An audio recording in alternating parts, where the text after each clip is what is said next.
My name is Joanna. I'm a Senior Policy Officer at Cancer Council Australia, and today I will be discussing Cancer Council's newly updated and expanded Obesity Prevention, Treatment and Management Policy.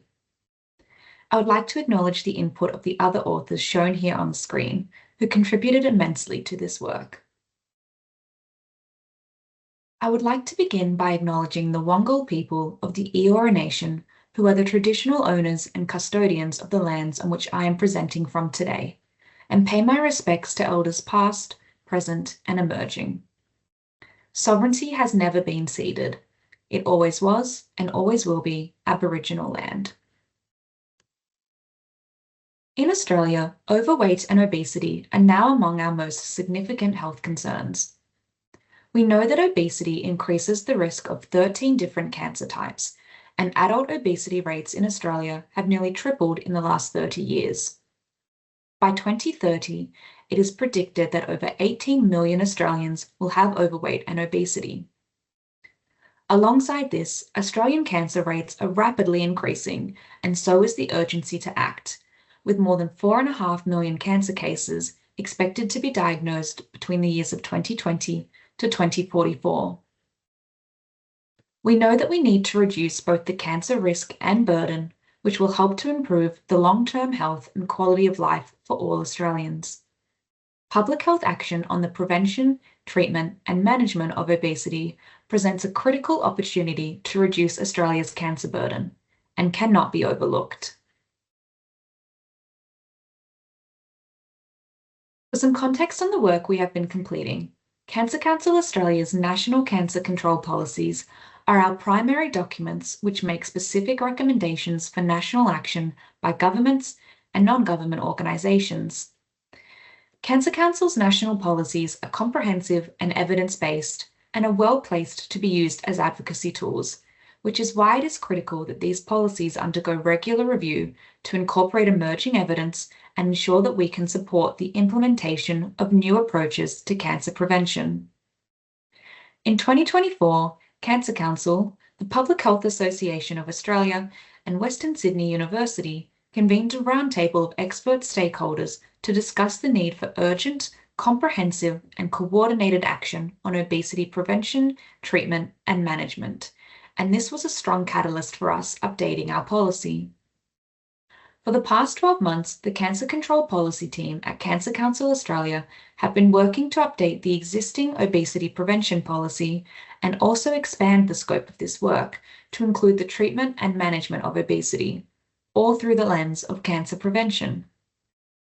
At Cancer Council, our goal is clear: to drive meaningful advocacy and push for stronger government action to address the rise in overweight and obesity in Australia.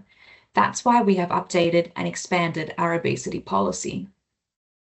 This work is backed by a comprehensive review of the evidence, consultation with our national committees, and also includes external review with experts in the field and community members with lived experience, which helps to ensure that our policies are inclusive, accessible, and non-stigmatizing. When we were developing and updating this policy, it was particularly important that addressing and reducing weight stigma was at the forefront of our work. Our approach to addressing weight stigma seeks to remove systemic barriers and not reinforce them. We know that weight stigma doesn't motivate change and that it actually works to fuel harmful behaviours and deepen health inequities. Addressing obesity requires a holistic, compassionate, and non-stigmatizing approach, and the implementation of national government action is essential to creating these lasting changes. Throughout the policy review and update, 5 key priority areas for action were developed, which are shown here on the screen. With these priorities, we are pushing for action across a suite of policy areas. This includes a call to mandate the Health Star rating system and to introduce a health levy on sugar-sweetened beverages. Further, we are calling for increased access to surgery and TGA-approved medications for people with greatest need, to ensure that cost is not a barrier to treatment and that multidisciplinary, evidence-based interventions for people with obesity are easily accessible. Finally, we want to promote the use of inclusive language and imagery to help reduce weight bias and stigma, and prioritize lived experience perspectives to help reduce the impact of weight stigma. Transformative, multi-sector government action is critical to building environments that support healthy choices and equitable access to obesity treatment and management. And we call on the federal government and public health organisations to commit to bold, coordinated action to address the growing burden of obesity. Our work on obesity is part of a broader commitment to reducing cancer risk and improving health outcomes for all Australians, and this is why we do what we do, driving policy change to prevent cancer before it starts. Implementing this policy isn't just good public health practice, it's cancer prevention in action.